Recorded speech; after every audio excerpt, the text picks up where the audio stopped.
welcome you all. This is Tamil Nadu Science Forum. This meeting is 22nd meeting of Popular Science Lecture Series.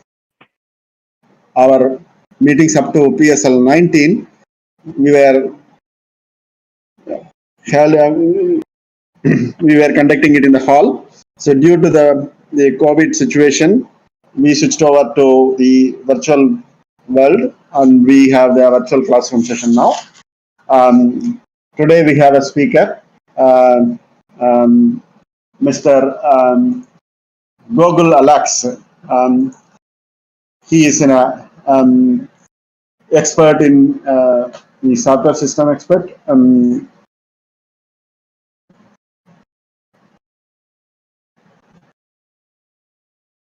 He got a master's from IIT Chennai. He's a digital transformation and innovation management expert, and he got 14 years of experience. He is designing world-class enterprise architecture for government and public sector banking, financial services, retail, telecom, healthcare, energy, utility, electronics, industrial sector, building and digital innovation. So whatnot. He covers everything. He is an advisor to the startup, think tanks, non-profit and entrepreneurs across the globe in emerging technologies and exponential business model. Currently, he is a practice leader for digital practices in a company called UL Technologies Solution, ULTS. That's for building capabilities in exponential and emerging technologies and delivering products, platforms, services, and solutions on mainstream technologies. He is recognized as the global thought leader in fintech, health tech, edutech, regtech, and AI, analytics, big data, blockchain, cloud, cyber security, data science, design thinking, IoT, quantum computing, post-quantum, cryptography, etc. So he will, before I hand over the mic to Mr. Gokul, let me say a few words about the Tamil Nadu Science Forum. Tamil Nadu Science Forum is a voluntary organization, consists of scientists, science activists, students, and faculties. It was started in 1980. So far, in the last 40 years, our activities, it was started in Chennai. Because of our activities, it has been expanded throughout the Tamil Nadu. In 1990 to 2000, we were very much active in propagating the building up the literacy movement. We also did the science propagation, propaganda march that started from Kanyakumari and reach Chennai, and we go to the people to take the message of science. We also have science education program. We also used to do the Children's Science Congress. So we select children from different government schools and the district schools, and we assign project for them, ask them to submit the project. We conduct them. We have during the conference, we select the best project from each district, and again we will have a state level convention to have the project that won in the district.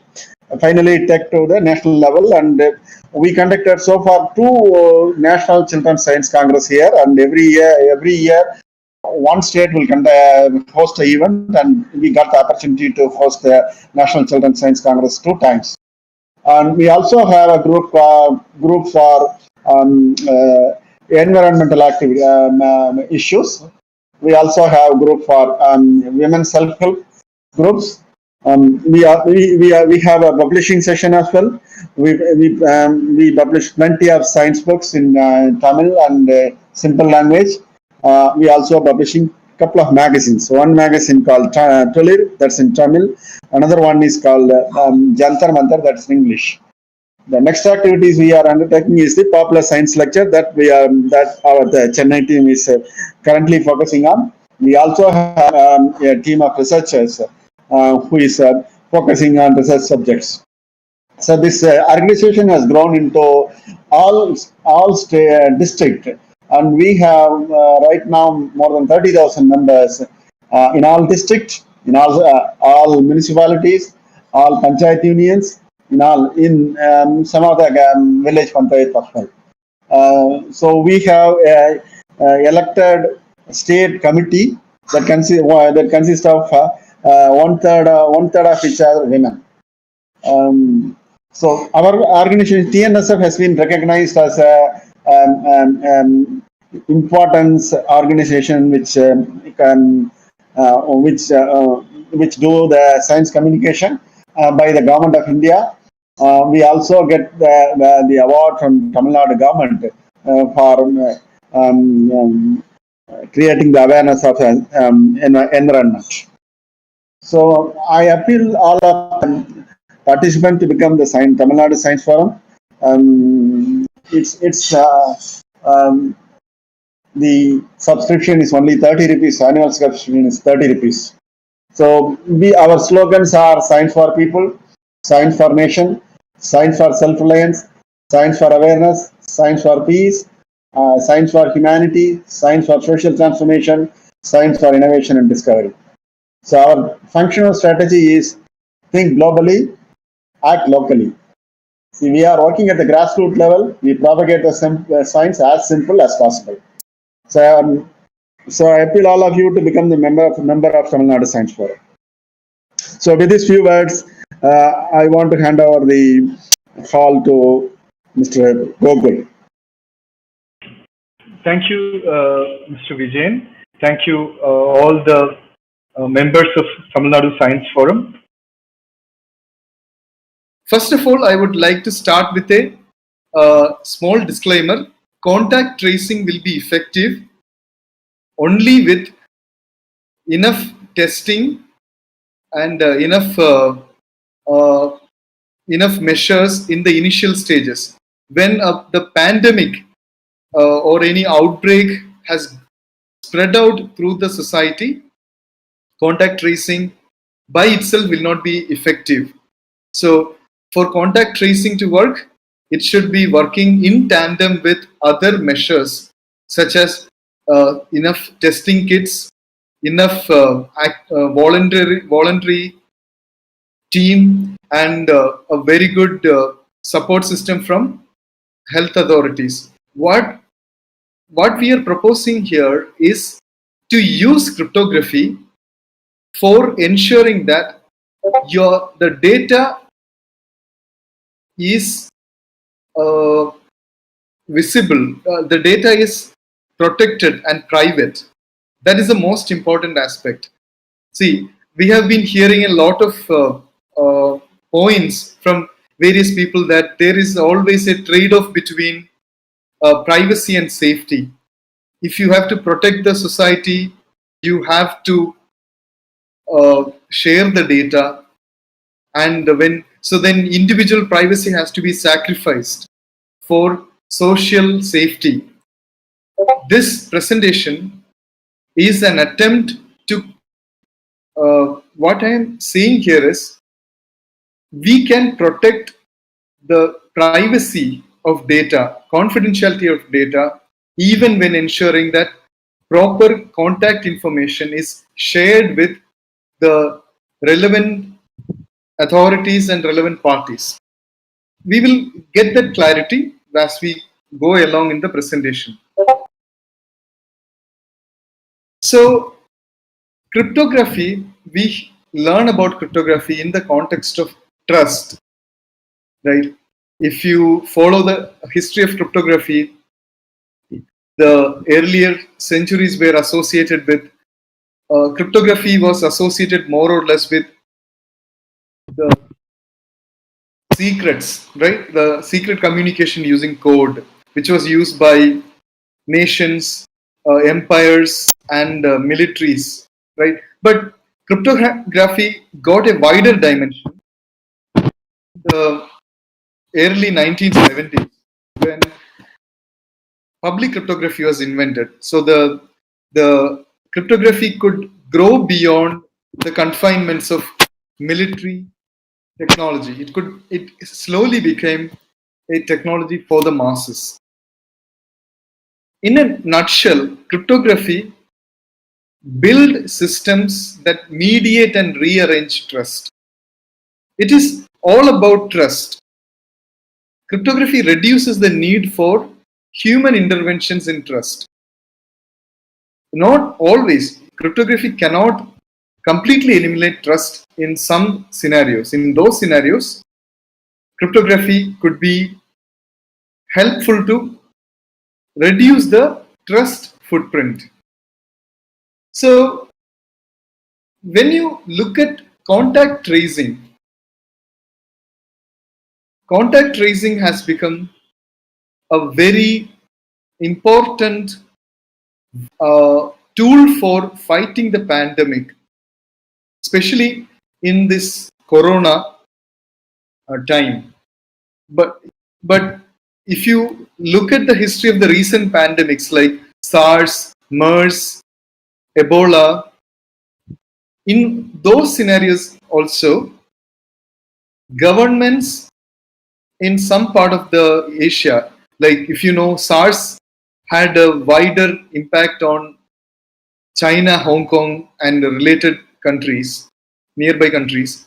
MERS, which came after SARS, MERS impacted Middle East, and also some of the uh, segment in South Korea was also impacted. So South Korea had an experience fighting against MERS.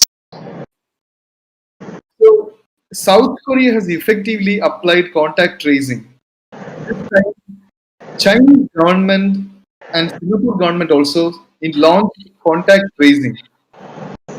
But these contact tracing methodologies have become a little bit controversial because of the way in which data was collected by various governments. For example, in the Chinese contact tracing methods, we have seen reports that Chinese government has partnered with mobile payment companies and messenger companies, short text messenger companies, and also with credit card companies, and collected data about people movement and used that data to classify people into different categories like people green, orange, and red, likewise categories. So the people who are in the red category cannot move out.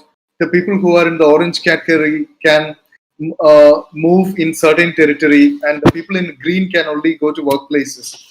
So likewise, China has implemented a method. Singapore government has implemented an application called Trust Together even in the early phase of the outbreak, the COVID-19 outbreak. And also Taiwan and South Korea have also implemented their own contact tracing methods. And then this has initiated a conversation world over. How is this contact tracing happening?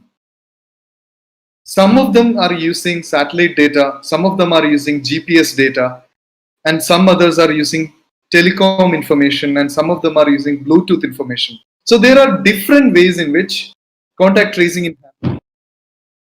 So contact tracing involves access and use of location data. Contact tracing involves functional capacity of health authorities.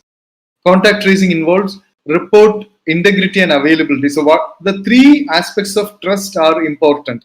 Trust in the data that the contact tracing applications collect, trust in the functional capacity of health authorities, trust in the integrity of the reports, the collected reports.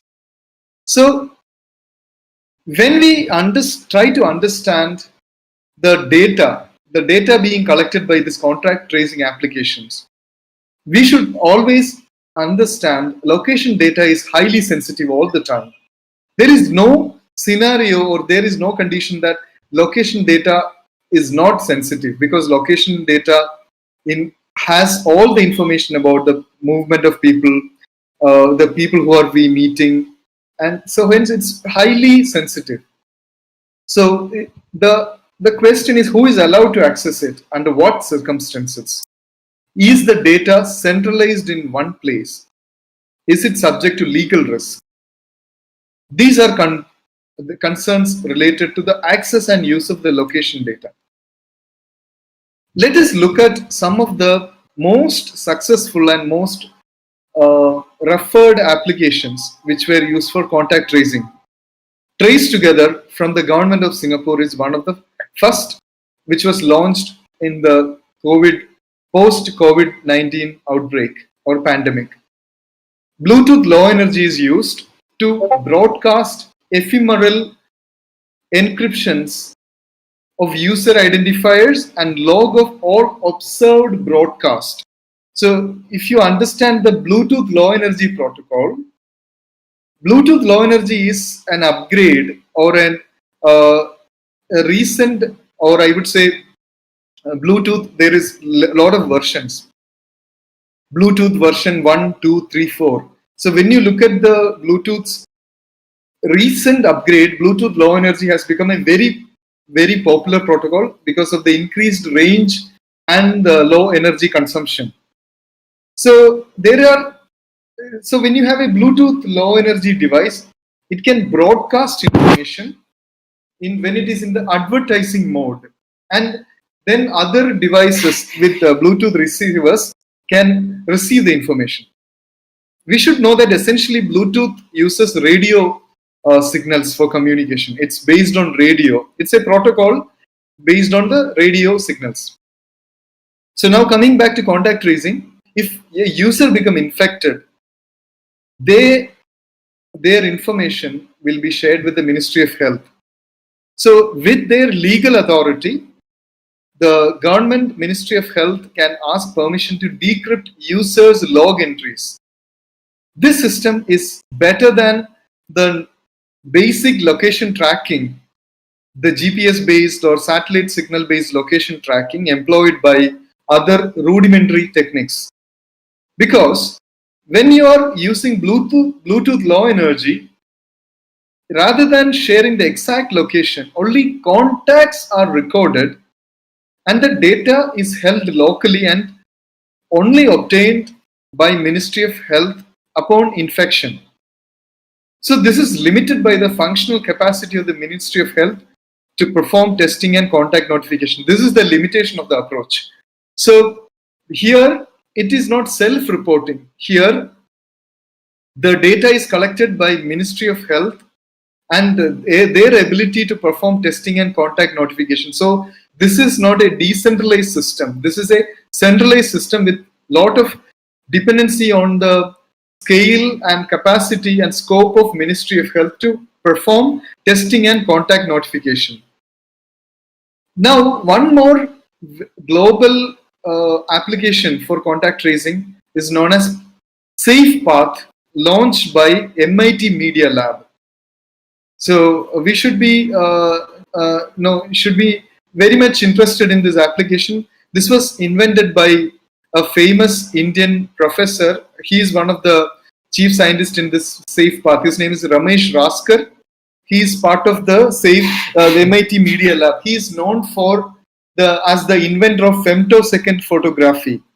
So Ramesh Raskar and team has come up with a contact tracing application called SafePath, part of private kit. SafePath performs geolocation tracking to produce a complete log of user movements.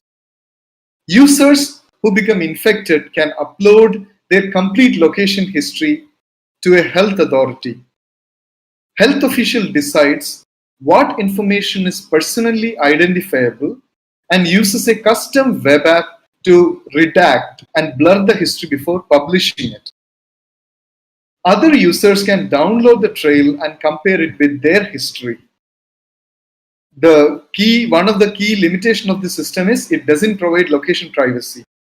It is reliant on the participation of health authorities. It also adds a burdensome redaction process to the workload. So to summarize, this system uses geolocation tracking to collect the complete log of information about user movement.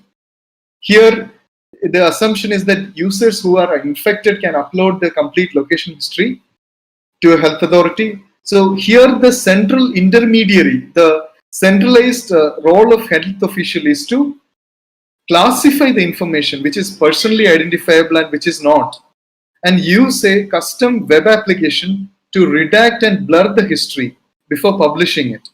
And then all the users in the network can compare it with their history. So this is the second application. The third application is invented by Intel Corporation. It uses Intel SGX. Intel SGX is a secure guarded extension. It is a trusted execution environment. It's a kind of secure hardware enclave invented by Intel, and Intel has been using it for a lot of hardware attestation, security, and also in a blockchain platform known as Hyperledger Sawtooth. So in the solution from Intel SGX is to process the data inside the secure hardware enclave and relying on remote attestation techniques of this trusted execution environment. So remotely the data is verified. You collect locally in a enclave and you verify it remotely through a remote attestation mechanism, and then so the user's data is not accessed, only the metadata is verified, so it doesn't compromise the privacy. That is the claim from Intel. But it has been observed in the recent past that there has been security leaks on Intel SGX hardware. So the security of Intel SGX hardware was broken repeatedly, and hence the end-to-end security of this particular method also is questionable. And here is when we are looking at some of the community initiatives in this area of contact tracing. One notable initiative is COVID Watch and Community Epidemiology. This is two communities who have come together, creating a sharing protocol in a decentralized approach. So this proposes a decentralized contact tracing approach. In this protocol, the matching occurs on the client side, not on the server side. So it doesn't require a centralized party to match the contacts. This means the trust requirement is less in this particular protocol. It is built as a shared protocol between COVID Watch community and Co-API. Co-API stands for Community Epidemiology. COVID Watch trusts health authorities to report infections, whereas Co-API allows self-reporting. So the reporting is different. COVID Watch trusts health authorities to report infection. So when you trust a health authority, the report integrity is easier. When you are allowing self-reporting, there is another advantage. The availability, in case when you don't have sufficient testing kit, you can depend on the community to report. So if you are, so that is the intelligent combination in this shared protocol. They are using both centralized reporting and self-reporting together. So this is an interesting algorithm, or I would say protocol, where we can leverage the demographic and the contextual scenarios and apply whatever reporting method we should use. So this shared protocol is not a centralized protocol. That's what we saw till now. But what is it? Instead of using a centralized data collection methodology, here there is a messaging protocol where users create track of their movement through space and time and can perform anonymous retrospective broadcast to users whose tracks were spatially nearby to theirs in a particular time range. Let us take the example. A lot of people are now returning to India from abroad in aeroplanes. They are coming from an airport in an aeroplane and reaching an airport, and then they are going to government quarantine centers or government monitoring centers. But when they are in the airport, in the source and the destination airport, they are seeing a lot of people, right? Even though there is social distancing, you are with a lot of people. So your track, interact with the track of other co-passengers, co-travelers. So essentially, your track in space and time is connected to some other tracks. You can look at this track as graphs.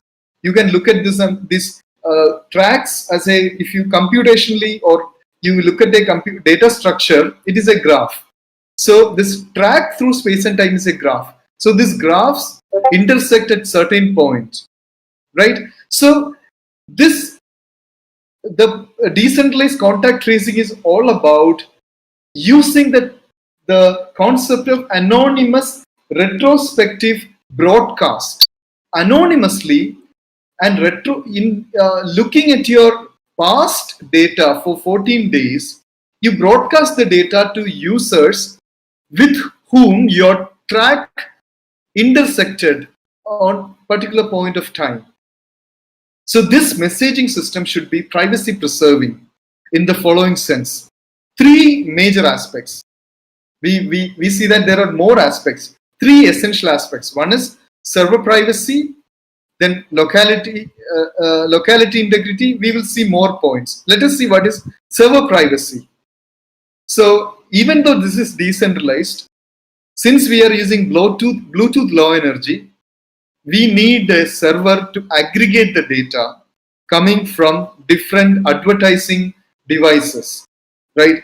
So an honest but curious server, that is the server in context. We assume we have an honest but a curious server that doesn't learn information about any user space or space-time track. You can call this space-time track or space-time graph. And it should also provide locality integrity. A user should not be able to broadcast message to users who are not nearby to them. It is very important. The third criteria is end user privacy. End user privacy is dependent on an assumption. In cryptography, we have the concept of adversaries. Adversaries are the entities or the users who are trying to break the encryption, the security of your communication channel or your source or destination. The adversary could be passive or active.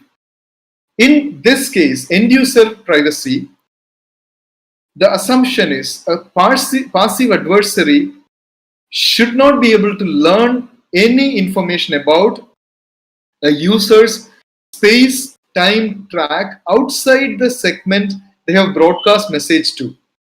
This means that the user who do not broadcast reveal no information about the movement. So as long as you don't intend to broadcast, you should not be sharing any information. And users who broadcast message to the segment of their space-time track reveal only the existence and content of a message to users whose track were not adjacent to theirs. This means that the messages themselves are public. What's private is the address matching or addressing and matching. This means that the broadcasting of message happens to the community of users irrespective of the matching. So you're segregating the addressing logic and the matching logic with the broadcasting logic. This is the important part. So this is very, very important. The broadcast, the anonymous retrospective broadcast happens only based on the graph. And it only reveals the existence of the content of the message to users whose track is not adjacent to theirs. So if it is an adjacent node in the graph, you are not broadcasting to them. So the point is, messages are public. What is the private data is the matching. How do you match the users and the locations? So in this case, end user privacy in anonymous retrospective broadcast, users who receive message learn only the fact that the track was not nearby to the user's track at some time. So when you receive the message, you understand that your track intersected. This means passive adversaries need to cover the entire space-time. So then their computational effort from their side is more.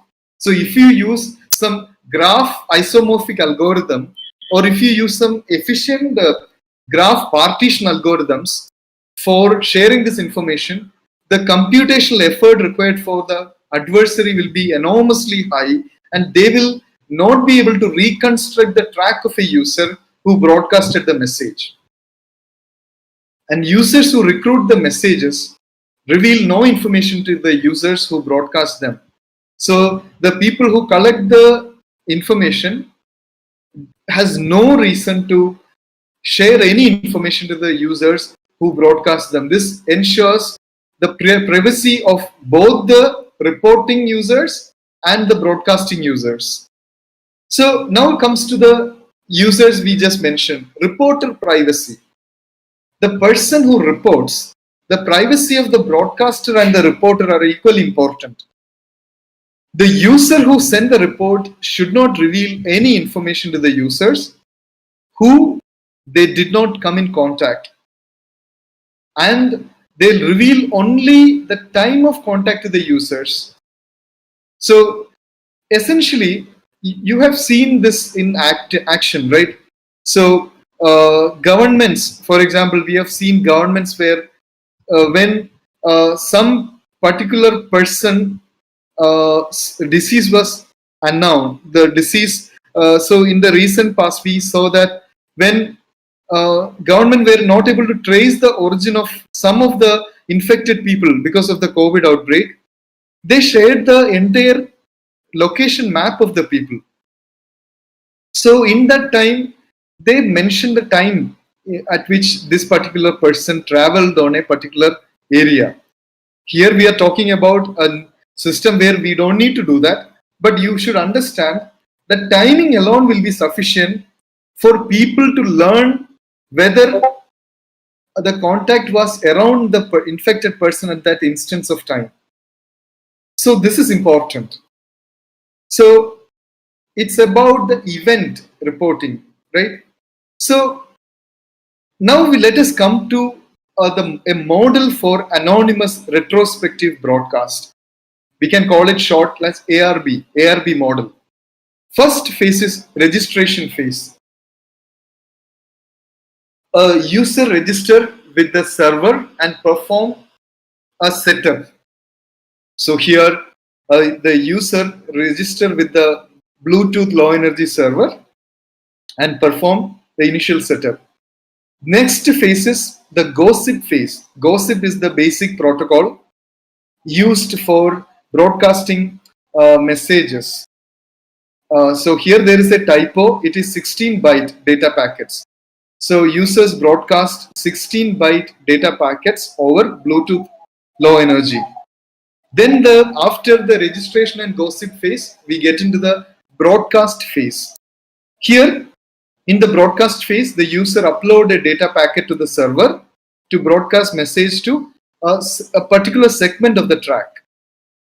Then after the information is broadcasted by a user, the other users, once this is like a self-reporting, right? When one user share this information, other users will be notified. They can repeatedly scan and monitor the data that comes to the server to learn whether a message is broadcast to them. Then comes the fetch phase. In this phase, users learn about a message. So the users will learn that their particular message is addressed to them and they can download it. So these are the phases, these are the recommended phases in the ARB model, anonymous retrospective broadcast model. So how is this decentralized contact tracing working with the ARB model? It is all about allowing users who test positive to anonymously broadcast a message to inform their past contact about the test. So let's take the case of the people who traveled in the they came from abroad, maybe from different places, right? So they all traveled in a flight together. So they, for example, if you traveled along with 170 people in the same aeroplane, so you can, in case in an unfortunate scenario when you test positive, you can anonymously broadcast the message to inform the other co-passengers about their past contacts, the anonymous passengers about their test result. So users who receive a message can make an informed judgment based on the content. So if you are the last passenger in the aeroplane, and if that particular infected person was the first passenger in that aeroplane, then the probability of the infection is very minimal. Or if you did not even if you shared the queue in the immigration, or so you can look at all these scenarios and take the judgment, not even interrogating or worrying about the specific person. So here the messaging problem is separated from the contact tracing problem. So, and it allows users to make decisions of their own in a significantly more flexible manner. So what could be a message? User could publish the photo of a test result with hiding or masking their name. Users can reveal the identity,